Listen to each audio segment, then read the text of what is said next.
I'm watching these communities be like, there's not a truth. Yeah. I have mine and I know you have yours, and we are going to keep walking another step together with both of these truths, or all of these truths walking with us. Set your wine glass briefly down. Stand. And feet about hip width apart. Here, we can just set it down. No. You want to hold it? Yeah. Okay. I want to capture it. So feet about hip width grounded. apart, and let your shoulders drop, let your arms fall down to the side of the body. We're just going to be in the body. The body is where writing happens, right? We just write with our bodies, our minds, ourselves. And if you're sucking in your tummy or sucking in your butt or anything like that, just like relax. Let it go. You have the body you have. Sucking in is not going to change. Okay? And all of the work is in the lineage of Octavia Butler, who was a black science fiction writer, and who was really a visionary fiction. Like, we think of her as like one of the first people really writing visionary fiction. And so she offered us these words. And so if everyone will close their eyes, drop in your own little solar system, and repeat after me. All that you touch, you change. All that you touch, you change. All that you change, changes you. All that you change, changes you. The only lasting truth is change. The only lasting truth is change. God is change. God is change. Cool. Cool. Okay.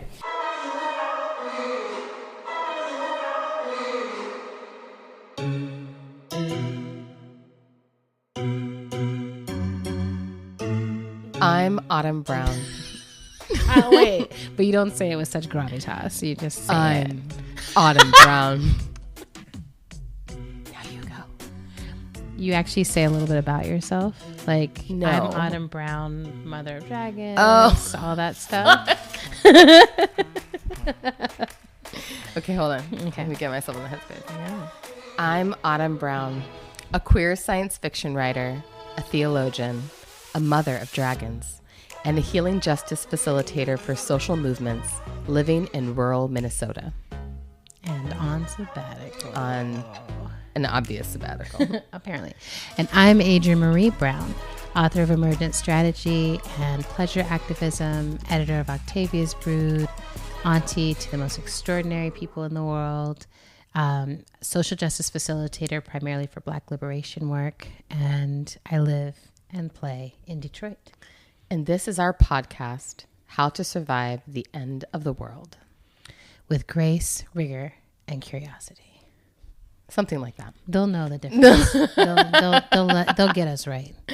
One of the other reasons why we are a little out of time right now is that we have spent the last week in Northern Ireland. Yes. And we are currently in an Airbnb in Belfast, which is where we've been staying since we arrived. Yeah. It is like the best Airbnb I've ever stayed in. It really is. We're like, literally sitting in front of amazing fire right now, with a gorgeous bathtub upstairs, an amazing view out over the city.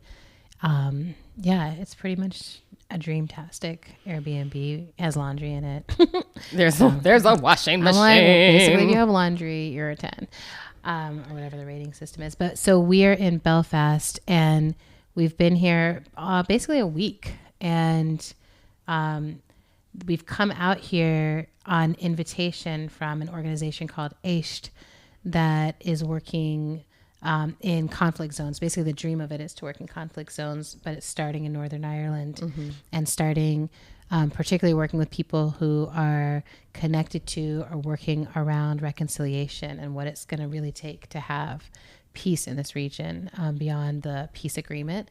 And we got invited because of our work with Octavia's Brood. And Kate McCabe, who organizes with Aisht, reached out, like read the book and basically was like, okay, visionary fiction feels like something that Northern Ireland really needs. Like folks who have come through this conflict and been really defined by what, you know, we put in quotes, the troubles here, but by the conflict that happened in this region, really, especially in this moment, which as we're sitting here, it's, just a couple of months until this Brexit, the Brexit decision might be implemented, and folks here are feeling a lot of trepidation around what is that going to mean.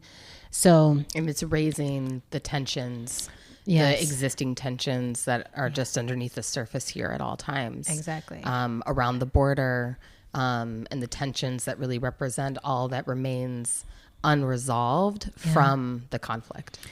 And, this idea of visionary fiction is to be able to give people a chance to say, let's look at what is. Let's look at the power dynamics of what is. Let's look at who gets centered in these stories and write new stories that actually embody the kind of futures that we want to call in. And we're doing the trainings and workshops over the course of a week. And we've chosen to do it in a different way than I think we've ever done it before, which is to do some aspects of a cumulative collective visioning process, which has been really interesting because we're really working with people who are on different sides of the conflict. And even now that really holds in a serious way. And it's just been powerful. It's been powerful. And so today we thought it would be good to just sit down and kind of share some of our reflections.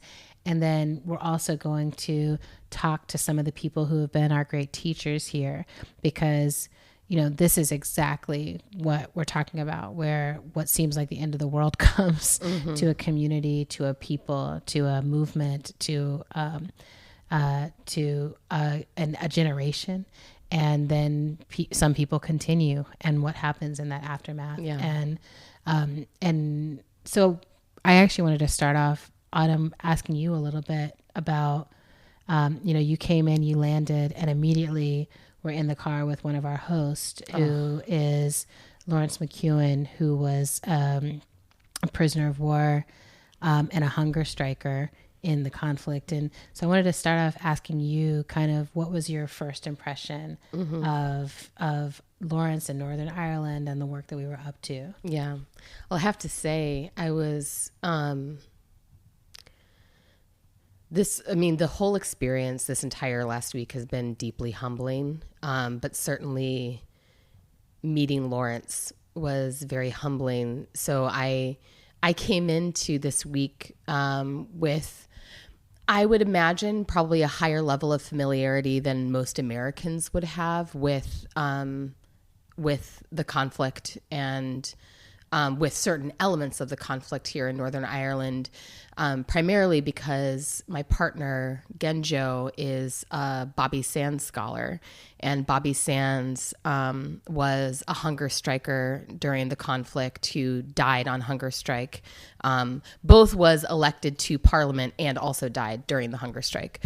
And he is popularly understood as one of the heroes of the conflict on the Irish Republican side.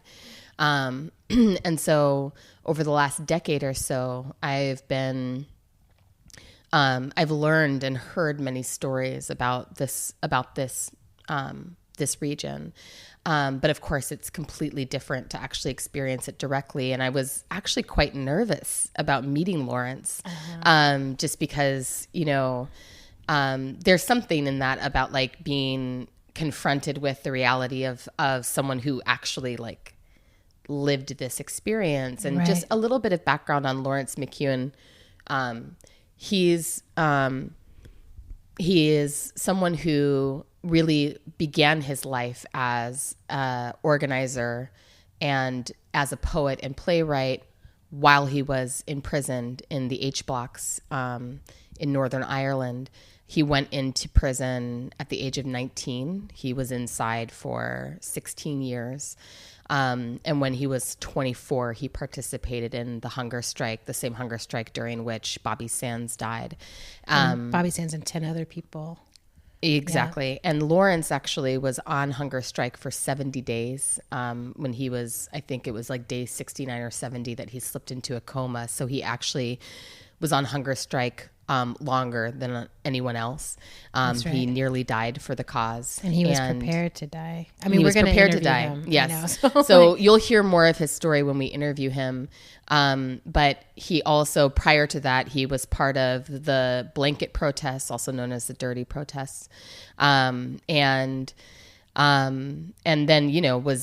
remained in prison for quite a bit longer than that, didn't leave prison until he was in his early 30s. And so, and while he was in prison, he became a writer, became an organizer, started at that time using the arts to build solidarity and make change for the prisoners who were inside, and communicate with those who were on the outside.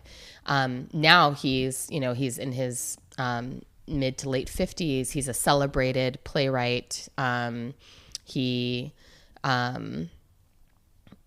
just a really incredible human being. So I got off the airplane, cleared customs, and he met me when I walked out of the gate. And then we hopped into his vehicle, and we were on the road for what ended up being about 2 hours, because we made a few stops on the way.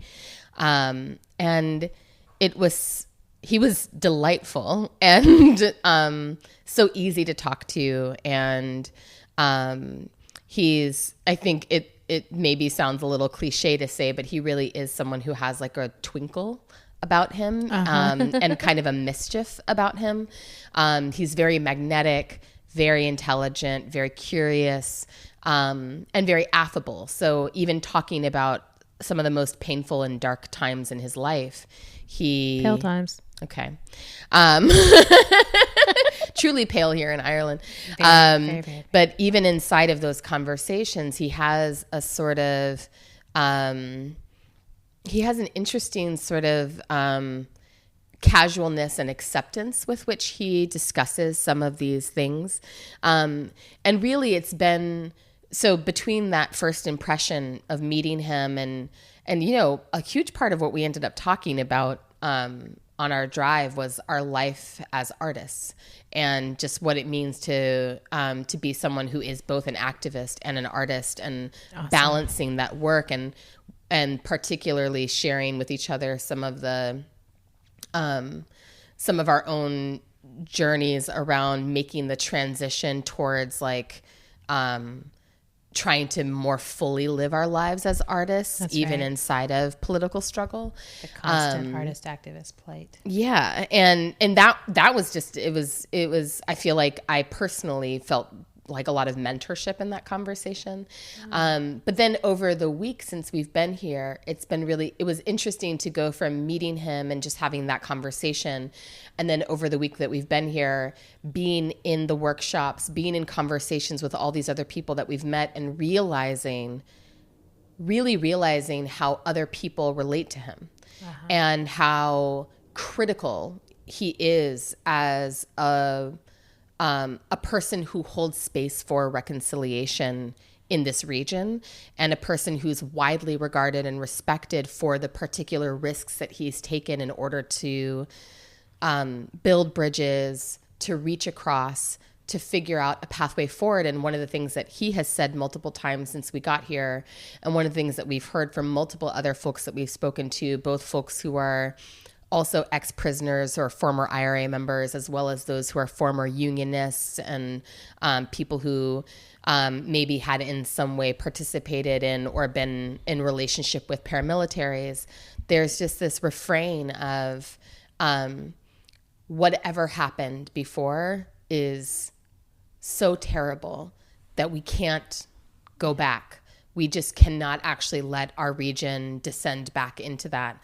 And even if we have not yet reached a place of being able to access forgiveness or accountability or repair for the harm that's happened, we can't stop trying to reach for that accountability and repair and reconciliation because we remember. And that, I think, has been one of the other overriding learnings for me, and I think for you as well. One of the things that's been so intense about this trip is that everyone we are talking to literally lived through this. That the conflict itself only came to an end, and And I think that's even an open question about whether we could say that it actually came to an end. But this fragile peace was reached only 20 years ago. Right. And so all of the folks that we've been interacting with are folks who both have lived through the conflict, have lived in this uneasy, fragile peace in the 20 years since then. And so they all directly remember and still live through the ongoing violence of the divisions every day. And so for them, it's so visceral. And it has made for me, and I think for both of us, how visceral it is to be actively engaging in a reconciliation process, and one that where you can see clearly the ways that it's working and the ways that it's really not working, because of how the power structures are actually inhibiting the reconciliation process or actively organizing against it. So yeah, it's just been an education. That's right. Yeah. I'm curious to know, so for context for our listeners, we were supposed to land. Adrienne and I were supposed to be on the same flight we were supposed to both fly to Philadelphia and then get on the same flight from Philadelphia to Dublin. But this huge snowstorm came through that caused delays on both of our sides. But on my end, it meant that I ended up not being able to travel until the following day. So you arrived a day earlier than I did. And so I'm curious to know what your first impressions were as a part of landing into the arms of our incredibly capable hosts. Especially that first day that we spent after I arrived, where we got the tour of the Peace Wall in West Belfast, and started getting our orientation with both Lawrence and with Will Glendenning. I wonder if you could talk a little bit about Will as well, and just like what your impressions have been. Yeah, I mean, landing into Ireland, I feel like it's been such a long time coming on multiple levels. So a long time coming on the level of, I feel like it's been such a blessing to have Genjo in my life in terms of accessing Ireland and accessing his love of Ireland and his love of Irish revolutionaries, and like his bringing that to our family and to the kids and to all of that is just like, I'm so grateful that I've had that influence in my life. And I really felt that, like for years before coming here, I've had this sense of like, okay, Ireland is like with us, you know what I'm saying? They do. There's some real solidarity in Ireland. We doing what we're doing. And Genjo's book that is basically a collection of Bobby Sands poetry, and like reading that was in a lot of ways my real entry into like what Bobby Sands had done, what the hunger strikers had done. And so I'm coming into this space, and I know that the work is focused on reconciliation, and anyone who looks at my life and my affiliations and what I care about, I think would be able to see kind of like, oh, in general, in any structure of conflict, I roll with, those who are anti-imperialist. Basically it's like, which ones will throw up the Palestinian flag? That's my people, right? Or like I'm just sort of, like that. That feels very clear, and I feel unapologetic about that.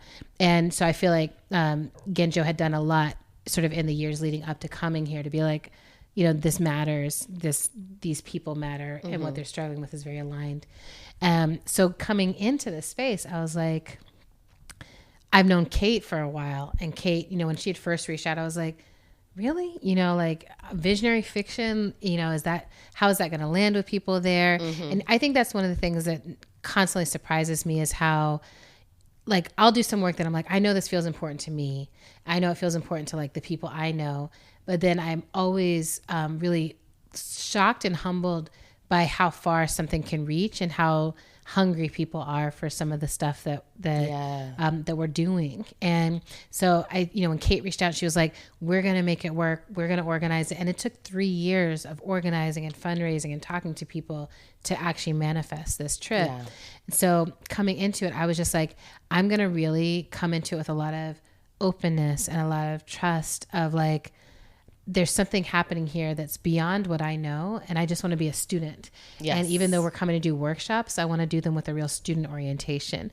And so I think that's been really helpful, because I didn't come in, there's other journeys I've gone on where I'd be like, okay, let me read all this stuff and come in with some more formulated opinions. And for this one, I was like, I want to learn from people telling their stories to us, and I want to assess what's happening from that place. So landing in, the first drive through Ireland is just like, Ireland is so Ireland. Like, it's so green with rolling hills and stone rock walls. Sheep are everywhere. There's sheep and like there's gorgeous bread food and, cheese and dairy. And I mean, like, it's just like everything is what all the stuff you ever heard about times 10. The grass is really greener here. And the sun is brighter. And the sun is brighter. Out. There's rainbows all the time. Like there's gorgeous murmuration patterns. I mean, I've been having everyone in our crew can, I think, probably testify at this point to that my bird love is not a fake thing. It's not fake. I really am like, whoa, I have stopped in the middle of the street and almost gotten hit by cars because the birds here are really freaking awesome. So first impressions was just like, this place is as beautiful as I ever imagined it to be. And then there's something happening in my soma that feels like a familiarity or a homecoming. And it's been really emotional to actually feel this. Like we received, we did an ancestry test a while ago and found out that we actually had a lot of Irish ancestry. And it's not something we grew up having or grew up knowing about, right. So there's just that other layer of like, our test says this. We don't know the stories. We don't know the narratives. We don't know who it was. We don't know what side they were on. We don't even know the family names family names. We don't know where they left. And, I think we're going to continue trying to work on that stuff. But it was funny. We did a workshop today and we mentioned that. And the women were like, all the Americans are sort of, say they're sort of Irish. And just was laughing. I'm like, of course. Like, who doesn't want to be a little Irish? It's freaking amazing and gorgeous and powerful and revolutionary here. Right. But that was the first feelings I had were like, A, this place is so beautiful. And B, there's something about it that satisfies me in a way that feels ancestral. Like I'm just like, this feels so right. I love how this feels. And I've gotten that in a few places in the world, which is the benefit of mixed heritage history is that there's a few places like that feel like many deeply homelands. Home. So that's all been happening. And so then our first day of actually getting oriented to the space, we are with Lawrence and Will Glendinning and our friend Sean Osborne, who's like documenting everything for us. And so they take us around, we're doing this orientation. And I was a little like, what's an orientation? Like, is that going to be to the workshops or what? They're like, no, we're going to show you this place. And so I want to speak for a moment about Will because, Will and Lawrence are kind of these two parts of this puzzle that has been fascinating to get to know and observe. So where Lawrence was fighting on the side of the Republicans, which also is a trip to be in a country where the Republicans are like the revolutionary radical left sort of side. But that's where Lawrence was. And then Will came up in a Union Protestant household and family. But from a pretty early on age, he described his parents as liberal, like that they were pretty liberal, pretty progressive, that he wasn't very religious necessarily. He's had 2 Catholic wives. So from very early on in his life, love was a force that allowed him to cross these boundaries that he was raised not to cross.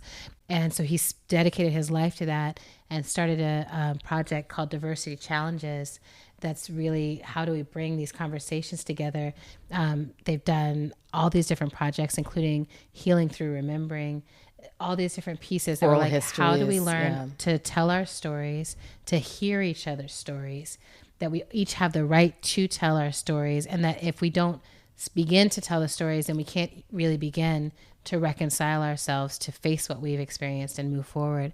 So I have to say, he's just sweet. So like we described a little, like Lawrence has the twinkle and the mischief. Will gives you the like dad professor energy, right? Like he's like, I am scholarly, I am studying, I'm paying attention. He's a wealth of knowledge about all the things. And it's really powerful to watch the dynamic between him and Lawrence, or him, Lawrence, and Sean, because it's like, we just realized that first day we're driving around in a car with 2 people who are in prison and 1 person who was part of this force, and that they have done work over decades to find a way to be comrades to each other. Yeah. And so they drove us to see. Oh yeah, and that's the another detail to add, that Sean Osborne, the documentarian, is also an ex-prisoner, also a former IRA member. Yeah. So yeah, I was gonna say that, but we didn't find that out the first day. I didn't know that the first day. Right. That's right. That was a surprise. Exactly. It was a total surprise to me. So the first day, we go to the International Wall, which is basically this wall of solidarity murals with all these movements. It includes stuff about what's happening here, but then it also has murals of solidarity with, it has like Frederick Douglass on the wall. It's got Che Guevara on the wall. It's got solidarity with Palestine. And really, like, I mean, everything, the politics here, the public expression of politics is very overt. And it's very powerful to just be in a space where it's like, oh, the public space, every surface, it's covered with either murals or graffiti or symbols of like, here's where you are, here's what we believe, here's our flag, here's our stance. And there's something both really challenging and refreshing about that. But first we saw that wall, and then drive around the corner to something they call the Peace Wall, which is one of those places where the name undermines the thing that it's longing to create. So the Peace Wall, and I say that in quotes, is really where the border was constructed, particularly throughout the city of Belfast, and where Catholics were on one side, Protestants were on another side. And you can see that it's built up over layers. So it's like there was an initial wall, but people could still throw stuff over that. And so they then raised it and then raised it again. And in Belfast, there's actually still a practice of closing those walls at 9 o'clock at night, 7 o'clock at night in some parts of it. And so you just have to know the schedule and drive around. And so as we're going to these places, we're getting all these stories. People are telling us story after story of what's happened at these walls, and children accidentally throwing something over the wall. Like, families crossing the wall, or families living on opposite sides of the wall. All these ways that, just like, you know, as we're experiencing the move towards an even bigger wall in the US, because I would argue that we have tons of wall already happening there. Or look, you know, we grew up in Germany, which at the time we grew up there, we were in West Germany, and there was a wall. So, you know, the wall in between Israel, Palestine, these walls never actually bring peace, and more often they really foment and cement the power dynamics, the oppression, other things. And that's what this felt like. Absolutely. It was just like, this is the wall that has not actually garnered us peace. And then the first night, after doing this touring and after seeing all of these visuals and hearing all these stories, we drove down to a screening of a play that Lawrence had written called Green and Blue. And the play was basically about these 2 people who were both police officers during the conflict, and they were on opposite sides, and their job was to hold this borderline. And so what we learned about was like all these people, like, so there's, you know, the fighting actually happening amongst the Protestants and the Catholics, but then there were these folks who were like, my job is to actually hold this side of the border. And they had basically, what do you call it, compatriots or something? It's like they had their counterparts, thank you, on the other side of the wall. And they would often be like on the same schedule or whatever with someone over a long period of time, where they were communicating back and forth to each other. And the play it's not necessarily to be like, let's humanize police. I didn't get that energy at all from it. It's more like, how do we show as many aspects of what happened during this conflict as we possibly can? How do we hear the stories of every single faction, every single level of how this conflict played out? And so I just want to, you know, for me, that first impression, that first day was, this is so much more complex than I had understood. And I was really challenged by that play. I was really challenged, you know, in a way. I was like, oh, I don't know that I really can imagine being able to open myself so fully to hear the stories of those who are patrolling me right now and have the power to kill me right now. You know, the way I look at the police in the US is like, you're not here for my safety. You're almost always increasing my danger. You're increasing the danger of all the people that I love. You never apologize. You never take accountability. Why would I ever want to humanize you? It feels dangerous to try to humanize you. And so it was powerful to sit in a room of survivors, of people who've been through the conflict, and watch all of them also viscerally grabbed and triggered by facing these two characters. And it wasn't an easy play in any way, and it didn't come to any quick conclusions. But I will say, driving home after that first full day, I was just like, okay, we are really here as students, and there's a lot that there's ways that they're ahead of us, ways that they're behind us. All of that is the case. Like, time is nonlinear, but there are also things that we have to learn from them about what does it truly mean to move forward together, right? Like, if we're not willing to actually hear everyone's experience and legitimize, like, there are all these experiences. So one, I'll say this, and then I want to ask you also how that play landed with you, because I feel like such a big piece of the setup for us. But this idea that something that comes out really clearly in it is like, so many people in this conflict just got pushed along a journey. They just got put on a certain path, and like, there weren't a lot of questions around whether that was a right path or a wrong path or where they wanted to be or anything else. It was just like, I was born into this family. I was born into this experience. I was raised to think this. I was raised to fear the other. And I was raised to think that was those other people over there were the most dangerous people, and that my job had to be this. And so I got into this job, and for some of them, it wasn't until I got into the job that I started to question anything. Right. And for others, it's like, I never questioned anything. I got into this job. I didn't question it. I acted on the orders I was given. Right. And it left me with that piece of like, how do we challenge the part of us that follows and that doesn't ask questions and that goes along with what we're told, because that part of us is allowed to be weaponized against so much that is life and that is collectivity and that is powerful. So I was moved by that, because I think about our father being in the U.S. military and how there was not really anything in his upbringing that would make him be like, oh, the U.S. military is a force of imperialism that is killing brown people everywhere. It wasn't until later in his life that that he even interacted with people. He was like, oh, I have to rethink my role here in some way. So anyway, how did that play land on you? Well, certainly that element of the randomness of how people ended up on different sides of the conflict felt really real. In the play, one of the things that Lawrence does a really beautiful job of in the writing. Oh, right. Did we say that Lawrence wrote it? Yeah, you said it. Okay, you said good. It.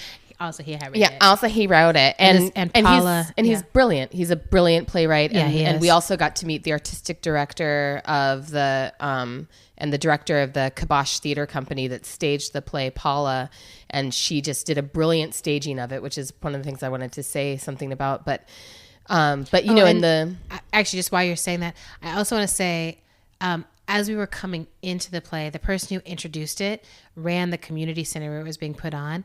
And one of the things he said when he got up was like, we're creating a very gentle space where any question is welcome afterwards, and staying after for a Q&A with us and a conversation is just as important as watching this play. Yes. And I was just blown away by all of that, because it was a room full of people. I wouldn't say I got a gentle energy in that room. Like, I was like, this is a room full of folks who could fight if they needed simmering. to. There's a simmer. There's a brawl that is possible, right?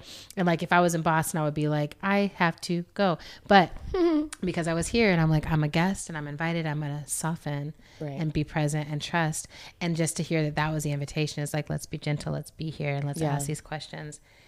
Just felt like, they're really up to something that all these micro decisions are creating the possibility of folks even being able to hear something that is uncomfortable and necessary. And you can see how all of that has come through really painful learning, right? Exactly. Even knowing to introduce the space in that way. But, so the play is really following this, there's two characters in the play. There's an RUC officer who is RUC, it would be on the Unionist side, the Loyalist side, The Protestant side. the Protestant side. But even that, of course, one of the things that we're learning about while we've been here is what is the actual relationship between being a loyalist or a unionist and being a Protestant? Right. What is the relationship between being a part of the British military infrastructure versus being a paramilitary where the British military is colluding with the paramilitaries to criminalize and enforce and do all of these really fucked up, terrible things to the Catholics, to those who are on the nationalist side. And then, of course, on the other side, learning what does it mean to be an IRA member or to be different from being a nationalist, as differentiated from being a Catholic, that all these identities overlap with each other, but not completely. Exactly. And so that was one of the things that, the play really lays bare, because it's like the characters in the play are an RUC officer and an Irish guard. And, so one is a military personnel, the other is an Irish police officer. Both are responsible for holding this border, but both characters in a way feel disconnected from the politics of the border. And it was beautifully illustrated by this moment in the play where the two officers end up walking out to the border to meet each other in person. And there's this incredibly poignant, but also deeply comical moment where they both very exaggeratedly try to figure out where the border actually is, because of course it's an invisible line, and then very comically step over it. And, this sort of moment of being like, do you even know where this actual border is? And let's play around with the idea that we're crossing it. And it was just so, it was so powerful. And so, I remember even that moment, even though it was also funny, it brought me to tears, because one of the things that's really being communicated in the staging of the play is how little choice so many people had in how to engage in the conflict once things were really deeply underway, and how much the randomness of birth had to do with what side people ended up on, and how they understood what it meant to be on that side. Now, that's not to say, as a leftist, it's not to say that people don't have responsibility for understanding the political conditions that they're operating inside of and making liberatory choices. Right. And actually, that's almost always how liberatory choices come about. With all the people we've been talking to, those who have ended up in a liberatory state are the ones who are like, I question what I was told. Yes. Because something in me recognized that what I was doing was inhumane, cruel, violent, nonsensical, irrational, etc. And that feels like when I think about how our mom married our dad, it's like, it's tied in. It's like, even if you're raised in a racist condition, you being able to recognize the humanity of someone you've been told is not human, or less than human, or an animal, or 3/5, or you're whatever inferior, right? Is part of. It's like, we know that is possible for all humans. Right. It doesn't always happen. I do think too that the Q&A after the play was fascinating to experience. One was, so sitting in the space that the play was happening in and experiencing, because the people who attended the play, we were in a community called Newry, and the people who attended the play are folks who are Catholic, are on the nationalist side of this conflict. And so just experiencing their visceral response to the actors walking onto the stage, and one of the actors being in an RUC uniform, and the way that came through as a really felt response to the play, in the Q&A, and the way that folks were really engaging with the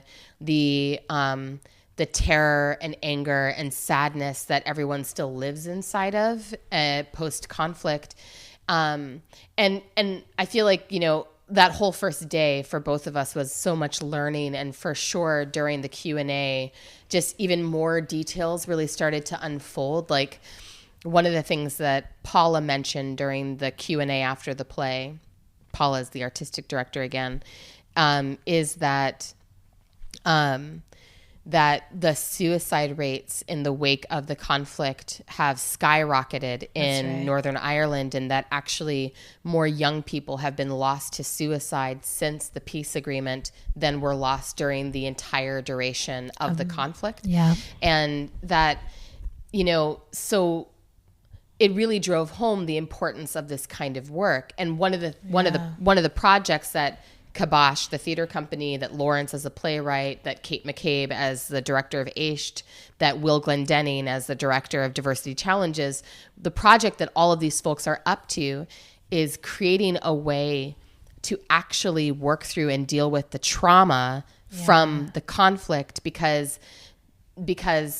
there's so much that was left completely unresolved and without a path to resolution when the peace accord was signed, including, and this is one of the reasons why Kate brought us in, including that there was no vision for how resolution, how people would actually deal with the trauma as a community, as a collective community, and how the community itself would vision what the future should look like together. That's right.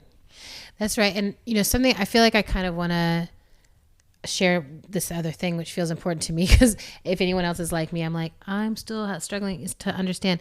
So just to say, the conflict was around. What is the conflict around? What do people want, right? Mm-hmm. Is the Catholic side, the nationalist side, the goal is a united Ireland, is to not have this border, to not have a divide, to not have a border between the Republic of Ireland and Northern Ireland, which is considered a part of the British or a part of the United Kingdom. The United Kingdom, right? But to just be like, we are a united Ireland. Mm-hmm. And the Unionist side or Loyalist side, which aligned with the Protestant side for the most part in that Venn diagram of overlaps, wanted to be able to keep, have that border and be a part of the United Kingdom. And so that very, very basic little thing feels important to be like, okay, so this is what folks are fighting for. And then because it feels relevant for like all this trauma still exists and was never quite healed and was never quite reconciled. And now this Brexit moment is happening where once again, people are trying to figure out, so if Brexit happens, where does that leave Northern Ireland? Are we back in the place of having that same fight of now we should unite Ireland? No, now we need a hard border because this is actually going to be a part of what? Right? Because now Ireland, the Republic of Ireland, will be a part of the EU, but Northern Ireland and the rest of the UK would not be a part of the EU. Exactly. Right. So just wanted to like slow that down a little bit in there, because I'm like, I really feel like it's taken me days of listening to be able to be like, all right, this is the thing, right? And I think that is often the case with these deep conflicts where we get so far into it that the question of what we actually want is, it's like we take for granted that everyone would understand what we're trying to fight for. And just one other detail that feels important to name is that this the conflict, the period of the conflict that we refer to as, that people globally refer to as the Troubles, lasted from 72 to 94. But it's really important to contextualize that this like battle from the nationalist perspective, the battle for a free and independent and united Ireland is like 800 years old. Exactly. That the period of colonization from the British Empire started almost 1,000 years ago. Exactly. And so that for people who are part of the IRA, part of a sort of like nationalist ethos, that they see their battle as they see themselves in a long lineage of Irish revolutionaries who have been fighting for the freedom of the Irish for all of this time. Exactly. And that's why we would be in alignment, because fuck British imperialism, the sun will set on that. But it feels like really this crucial moment to be like, oh, what does an Irish national identity mean what does it mean in the context of this place? And that's kind of where our workshops have been entering into this, is just like, okay, let's ask this question. What would a free and thriving, healthy, safe, what are the things? And they've been putting that forward. We were talking about this on one of our drives through the countryside, that we were talking about it on one of our drives. That's the last time it'll happen. I just want to say I've been so disciplined in not doing any Irish accent or limerick in front of anybody. You're doing so good. And you're not. And I'm not. I'll stop. But we were talking about this, that one of the things that's so fascinating about the Catholic Church is that, well, I mean, the Catholic, people often make the joke that it's like Catholic Church with a small c, because it's such a huge body. Yeah. And that means that that some of the limbs operate very differently from one another and have different functions. And there's a strong tradition of mysticism, of liberation theologies, of radical, spiritually based political activity inside the Catholic Church. And that's been the case for the life of the Catholic Church. And so it is really interesting to hold like all of the complexity of what the Catholic Church is. Yes. And see all of that complexity mirrored in this community. And to see the various ways that folks have tried to sort of like, I mean, I feel like the theme of this trip in a way has been like an uneasy peace. Yeah. And that you can see that reflected across all of these different parts of the conflict, both the conflict itself, but also the ways that the conflict has forced people into confrontation with their own belief systems and forced them to sort of figure out like, well, what does it mean for me to hold this identity and be in relationship with my ancestors who hold this identity while also being engaged in this political struggle in this particular way? Like, what part of my belief system am I able to call on? Who among my ancestors am I able to call on? And who or what am I having to actually let go of or disregard in order to be able to participate in a way that actually like is aligned with my values? That's right. And I think that like we keep hearing that story as we talk to different folks and seeing it, like, again, I keep raising that, like, we're with people who in our lifetimes were embroiled on such opposite sides that they were willing to fight for it and die for it, and went to the brink of death for it, and are now sitting around a room together over wine and appetizers, trying to figure out reconciliation. And one thing I want to point to, because that second day, Sean did that touring and showing us around, and then we had a little gathering at the house, for some of the people who were like supporting or have been supporters of the work. And it was interesting to watch everyone, be in the room and be like, there's so many levels of code happening in this space where, people just kind of know, like, through different ways that you pronounce something, what you call something, who you roll with, what organization you work with. There's like all these different levels of code by which people assess, like, where are you relative to this line that still exists, that is still invisible, that is not invisible, that is always here. And watching how they all navigate it.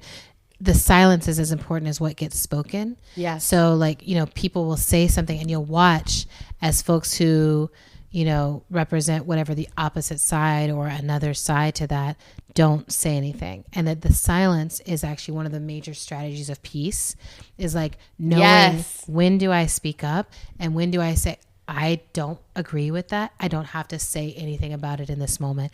And that, I think if I was to say like, like, what is one thing that I'm like, ding, ding, ding, ding, yeah, I never thought about that one. Like, it's not that I never think about that, because when I'm doing mediation, a lot of times that's one of the things I'm asking the couples or the pair that I'm working with or the group that I'm working with to try out, is like, you don't have to say everything. You can know it. You can disagree with it. You don't have to say everything. And that's because probably the other person already knows you disagree. Right. they still probably you've already said it. You've probably already times. said it, right? And we had a therapist years ago who taught us this thing of like, just say it once and let it be. You only need to say it once, right? You only need to say it once. And shout out to Joyce, but I always think about that because in these scenarios, what you want to do is say it until the other person understands that you are right and submits to your and correctness, right? Mm-hmm. And agrees with you and comes around to your side, and then there's no more conflict.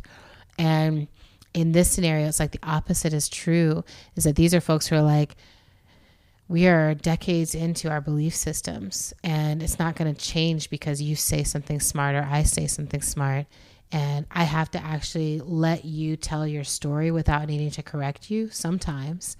And mm-hmm. I have to be willing to tell my story without worrying that I'm going to hurt you sometimes. And that both sides have to be willing to listen mm-hmm. and to be silent. Like the silence and also just the desire to correct, that part around like, well, actually the truth is this other thing. Like I'm watching these communities be like, there's not a truth. Yeah.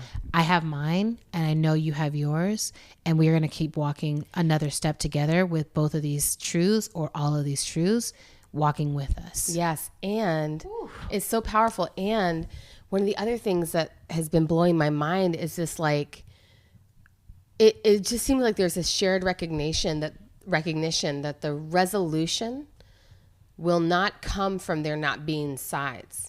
Right. And that's been like really hard. It's been very challenging for me, right? Yeah. Because not in a conscious way, but more in a sort of like, it's been showing me that in an unconscious way, I subscribe to the idea that resolution comes through there not being sides. Right. That people eventually getting to a place where they can recognize that there are no sides. Right. And or there's a common dream. And that's mm-hmm. like, or that like we can only feel reconciled if we feel like we're actually working on the same side.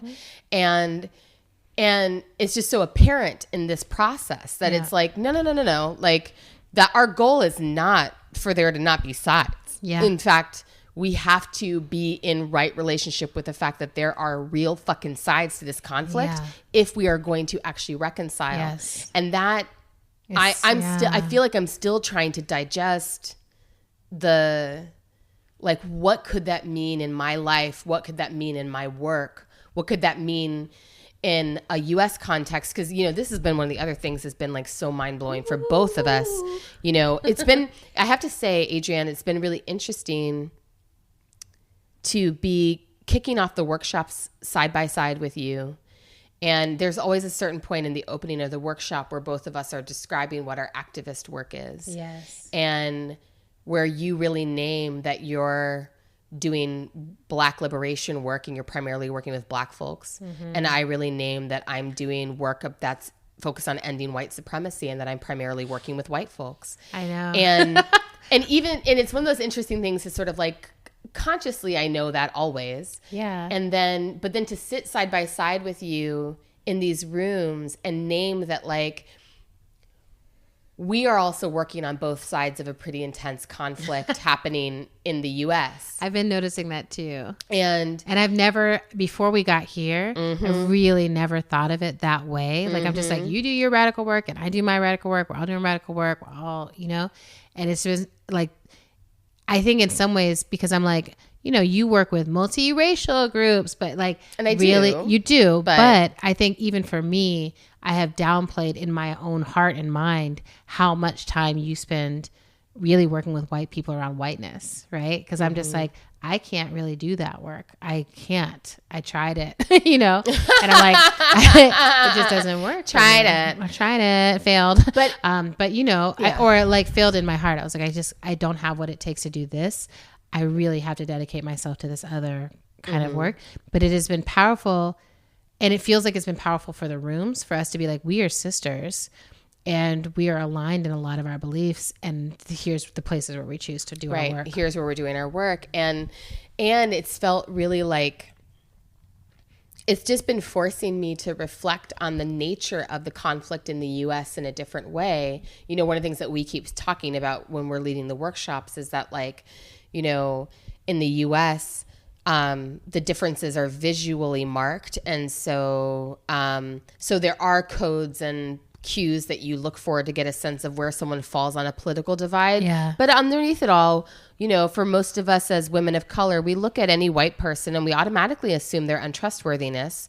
It's like, even if they have all the right cues and codes, we know that white people tend towards, even those who profess solidarity and allyship with our movements will usually default to domination when push comes to shove. Right. The we know distinction that. between like active racism and passive white susupremacy. Yes. Right. And that's so like no violent. shade on all of my, like, I have a lot of white friends. Do you have white friends?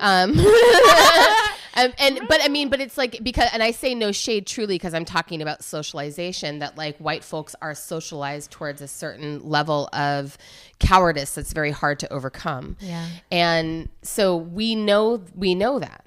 And yet we're operating here in this context where we're coming in and we can't tell the difference between the Catholics and the Protestants here. Right. Everybody looks Irish. fucking Irish to us. and yet for them, like they know who they're working with and who they're not working with. They see it all very clearly. Yeah. And it's really, really interesting to be like, oh, I think you were saying this maybe even today in the workshop, that like, oh, it's like Octavia Butler talks about the fatal flaw of humans being the combination of hierarchy and intelligence, that like you can take race off the table entirely. Humans will still come up with a way to divide and conquer and dominate each other. And then code it. Mm-hmm. And so ultimately the project is, what are we going to fucking do about that? Yeah. And that's where, you know, it's like, I think coming here, I always feel it's interesting to still feel this far into my political work and my political career, but I always feel this like, this isn't going to be useful. Like y'all, you know, like the rooms we've been in, almost every room we've been in has been with people who have lost someone that they loved or were deeply impacted by these troubles, this conflict. And so you walk into that space and you're like, what can I give to you? Right? Like, what can I offer you? I want to offer you something that will help and liberate and grow you. And like, what can I offer you? And how is sci-fi going to be enough? Right? Mm-hmm. How is visionary fiction going to be enough? Right? Mm-hmm. And what's been amazing is to be like, right, visionary fiction is really all that and a bag of chips. And it's been great, you know, shouting out Walida Imarisha, who really coined this term and like pulled it together. Mm-hmm. And Walida and Morgan Bell Phillips, who the two of them really co-created the outline of this workshop that we've been doing. Yeah. And, you know, we riff off of it in a lot of directions, but they created the skeletal version of this thing. And it's like, it's such a dependable structure because it really says, no matter what trauma you've been through, no matter what harm you've been through, you have the right to shape the future. And if you're not intentional about it, you will be a victim of the future. But if you take intentionality, if you take responsibility, then you get the right to shape the future.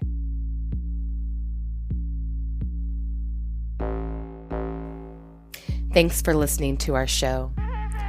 We're on Twitter and Instagram at End of the World PC. We're also on Facebook at End of the World Show. See, I've been up and I've been down. You can make a sustaining donation to our show by visiting our page at patreon.com/endoftheworldshow. Another incredibly helpful thing you can do to help our show sustain itself is to write us a review on Apple Podcasts if you're an iPhone person. How to Survive the End of the World is produced and edited by the incomparable Zach Rosen. Music for today's show comes from Tunde Olaniran and Mother Cyborg.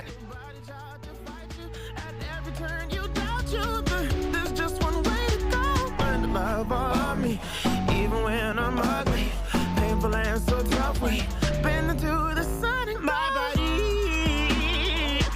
Ain't too much to love. She said it's deep, so you really wanna look. Running through my town with a name that's known, but at home I can never define the right zone. But now I don't even need to wait. Beating on my chest all day. Getting to the raw, I fix my eyes. Never look down, never leave no sight. Praise my mind, but it's like the eye